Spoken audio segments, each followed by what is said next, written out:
प्रदेश के कृषि मंत्री सूर्य प्रताप शाही आज लखनऊ स्थित कृषि निदेशालय मदन मोहन मालवीय मार्ग के ऑडिटोरियम में एक विशेष कार्यक्रम में उपस्थित हुए। इस अवसर पर उन्होंने किसानों के लिए नई योजनाओं का शुभारंभ किया। मुख्य रूप से कार्यक्रम में प्रधानमंत्री धन धान्य कृषि योजना, दलहन मिशन और राष्ट्रीय प्रगति क्षेत्र में खेती मिशन योजना का औपचारिक शुभारंभ किया।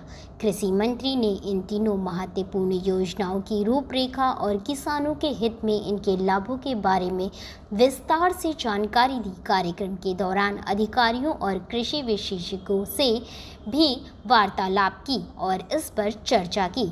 इस पहल को प्रदेश के कृषि विकास और किसानों की समृद्धि की दिशा में एक महत्वपूर्ण कदम माना जा रहा है। दिल्ली के पूसा कैंपस से आज दो महत्वपूर्ण स्कीमों का लॉन्चिंग की गई है, जिससे देश भर के किसानों को लगभग 45,000 करोड़ रुपए की योजनाओं का उनको फायदा होगा। मुख्य रूप से उन्होंने आज दो स्कीमों को लॉन्च किया, प्रधानमंत्री धन धान्य योजना और प्रधानमंत्री दलहन आत्मनिर्भर मिशन। तो इन दो योजनाओं के माध्यम से देश के लगभग किसानों को 45,000 करोड़ रुपए का फायदा होगा। प्रधानमंत्री धन धान्य योजना के भीतर उन्होंने 100 जनपदों के भीतर उस जिले को चिन्हित किया है, जिसमें से उत्तर प्रदेश के 12 जनपद हैं, बुंदेलखंड के सभी 7 जनपद, प्रयागराज और प्रतापगढ़, ये देवी पाटन का श्रावस्ती और लखनऊ मंडल का उन्नाव। तो इस प्रकार से ये जनपद उस योजना से कवर होंगे, जिनकी नेशनल प्रोडक्टिविटी, राष्ट्रीय उत्पादकता से कम उत्पादकता जिन जनपदों की है, उनको उसके भीतर चयन किया गया है और वहाँ विभिन्न योजनाओं के माध्यम से वहाँ की उत्पादकता को बढ़ाए जाने के लिए उसके लिए प्रयत्न किए जाएंगे।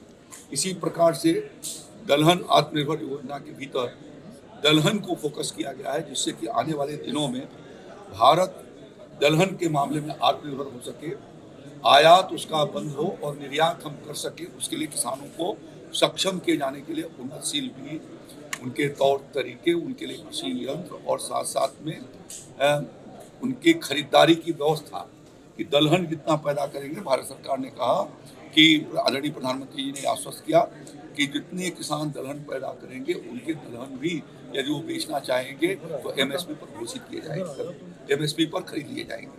आदरणीय प्रधानमंत्री जी ने रबी सीजन की एमएसपी घोषित कर दिया है, जिसके भीतर गेहूं, जौ, चना, मटर, चना, मसूर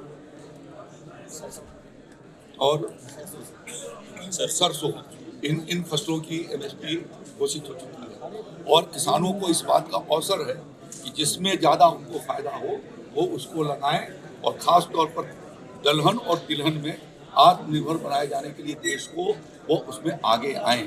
मैं आज अपने उत्तर प्रदेश के किसान भाइयों से भी अपील करना चाहता हूँ कि दलहन और तिलहन के इस उत्पादन के कार्यक्रम में वो तेज़ी से जुटें। राज्य योगी आदित्यनाथ जी की सरकार भारत सरकार के साथ मिल करके लगभग 10 लाख किसानों को दलहन और तिलहन के निःशुल्क मिनी किट उपलब्ध करा देंगे, जिससे हम राज्य के दलहन और तिलहन के उत्पादन को बढ़ा सकें और विकसित उत्तर प्रदेश और विकसित भारत के नींव को मजबूत कर सकें। तो मैं अपील करना चाहूँगा किसान भाइयों से कि उसके साथ वो अपना योगदान दें।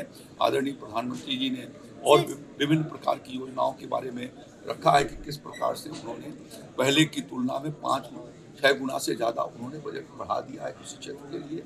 पीएम किसान सम्मान निधि के भीतर 3.5 लाख करोड़ रुपए से ज़्यादा हमने किसान भाइयों के खातों में भेज चुके हैं। उत्तर प्रदेश में 90,000 करोड़ रुपया किसान भाइयों के खातों में पहुंचे हैं। तो ये उत्तर प्रदेश भी उन योजनाओं का तेजी से लाभ उठा रहा है और आगे आने वाली योजना से किसानों को लगातार लाभ मिल रहा है, लेकिन अखिलेश यादव कह रहे हैं कि यूपी की जनता को खाद नहीं मिल पा रही। ये गलत कर रहे हैं। अभी जब मैं बोल रहा था तो बताया कि कितना खाद हमारे पास उपलब्ध है और क्योंकि अखिलेश यादव की सरकार न किसानों के द्वारा पैदा किए गए हुए अनाज की खरीदारी करती थी, न सही तरीके से उनको फर्टिलाइजर उपलब्ध कराती थी, न कृषि विभाग के लिए ठीक प्रकार की योजनाएं चल रही थी। आज प्रधानमंत्री मोदी जी के नेतृत्व में उत्तर प्रदेश मुख्यमंत्री योगी आदित्यनाथ जी के नेतृत्व में हमने इसी खरीफ सीजन में जो अभी गुजरा है उसमें 52 लाख मेट्रिक टन से ज़्यादा हमने फर्टिलाइजर किसान भाइयों को उपलब्ध कराया है। जहाँ यूरिया का प्रश्न है वहाँ पर हमने लगभग 41 लाख मेट्रिक टन हमने यूरिया उत्तर प्रदेश के किसानों को उपलब्ध कराई और अखिलेश जी के ज़माने में 23 लाख मेट्रिक टन था। तो उनको खुद उससे मूल्यांकन करना चाहिए। थोथी बातें करने से अच्छा है कि वो अपने पुराने रिकॉर्ड को, जो ट्रैप रिकॉर्ड उनका रहा पिछले 5 साल का, उसको वो देखें। समाजवादी पार्टी के राज्य में किसान आत्महत्या कर रहे थे, खास बुंदेलखंड में एक श्रृंखला थी आत्महत्या करने की, और यहाँ तक कि सिंचाई का पानी तो छोड़ दीजिए, पीने का पानी भी जो नहीं दे पा रहे थे, और किसानों को पीने के पानी से भी जिन्होंने वंचित किया, वो क्या बात करेंगे किसानों की।